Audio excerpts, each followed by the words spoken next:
Ринотайс від Доктор Тайс. Швидкий спрей при закладеності носа. Якщо нежить докучає, Ринотайс допомагає.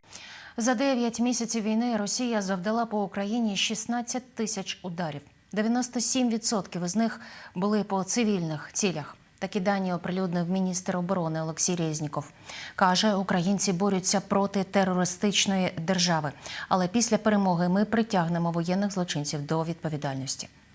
Тим часом ворог цього тижня може вдатися до нових масованих атак. У Чорному морі зафіксували кораблі із ракетами типу «Калібр».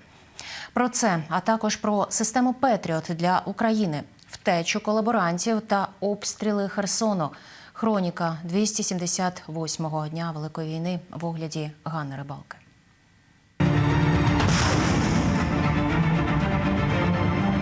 США розмірковують над постачанням Україні снарядів, які можуть стріляти на 150 кілометрів і завдавати високоточних ударів по ворогу. Про це пише агенція Reuters і публікує деталі можливих поставок. Йдеться про спільну розробку компанії Boeing та SAAB – наземну бомбу малого діаметру. Снаряд має GPS-наведення, здатен долати електронні перешкоди і дасть змогу ЗСУ ще глибше бити по тилах армії Росії. Ані автори розробки, ані Пентагон не надають коментарів щодо цього. Серед імовірних дат поставок називають весну наступного року.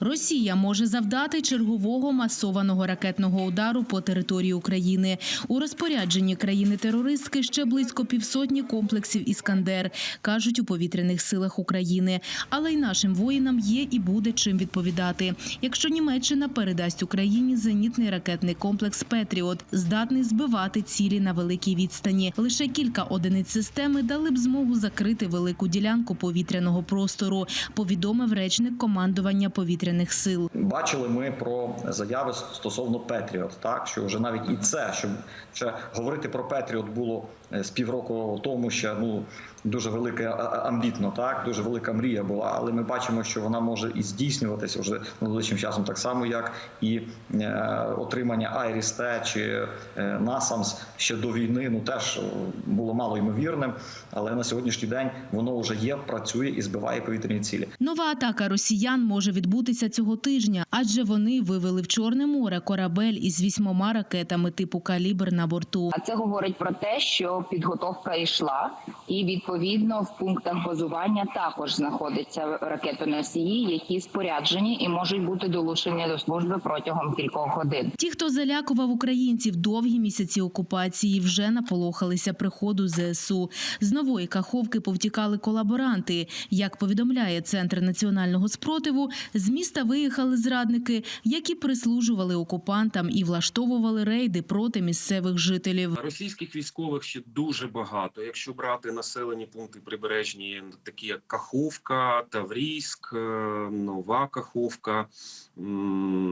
Проте в цій частині Херсонщини спостерігається та сама ситуація, що була в Херсоні і на правобережній Херсонщині буквально перед звільненням цієї території. Вивезли свої окупаційні адміністрації, зараз оголосили про те, що вони завершують евакуацію. Чи може цей факт свідчити про черговий так званий жест доброї волі від армії загарбників? Покаже час. Але що достеменно, це те, що російські військові злочинці бояться українську армію. До такого висновку дійшли фахівці з Інституту вивчення війни.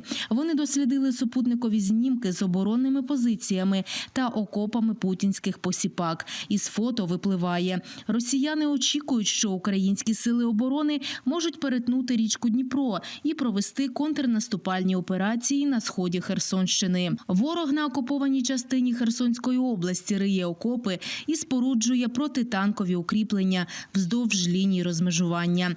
І одночасно тероризує нещодавно визволений Херсон та правобережжя області. За минулу добу окупаційні війська вдарили по регіону 30 разів. Много света, в окно сразу в комнате светло, бахать, бахать, бахать раз. Потім як будто б успокоїлась, а потім по-новому. Оце я маленький, а оце все посічене. Бачите? Прийшли российские освободители. За біль наших громадян помстяться ЗСУ і відчистять країну від російського бруду. За минулу добу ще 590 путінських прихвостнів демілітаризувалися назавжди. Наші військові знищили ще 3 ворожих танки, 5 бойових броньованих машин, 2 артилерійські системи та 4 одиниці автотехніки противника. Енергетичний шантаж, помножений на суцільні обстріли з пічкою, дровами в очікуванні важкої зими 22-23.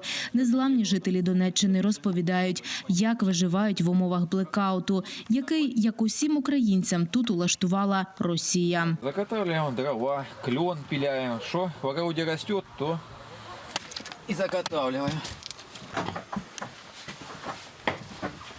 Вот печка. Можно положить дровишку. Ворог намагається залякати українців, але наші громадяни перетворюють свою злість на донати. Російські атаки на критичну інфраструктуру змусили наших людей майже удвічі більше коштів надсилати на потреби ЗСУ. Такі дані оприлюднив Open Data Bot. У жовтні, коли Росія вперше атакувала нашу енергетику, українці задонатили для своїх захисників 1,5 мільярди гривень. Ганна Рибалка, 5 канал.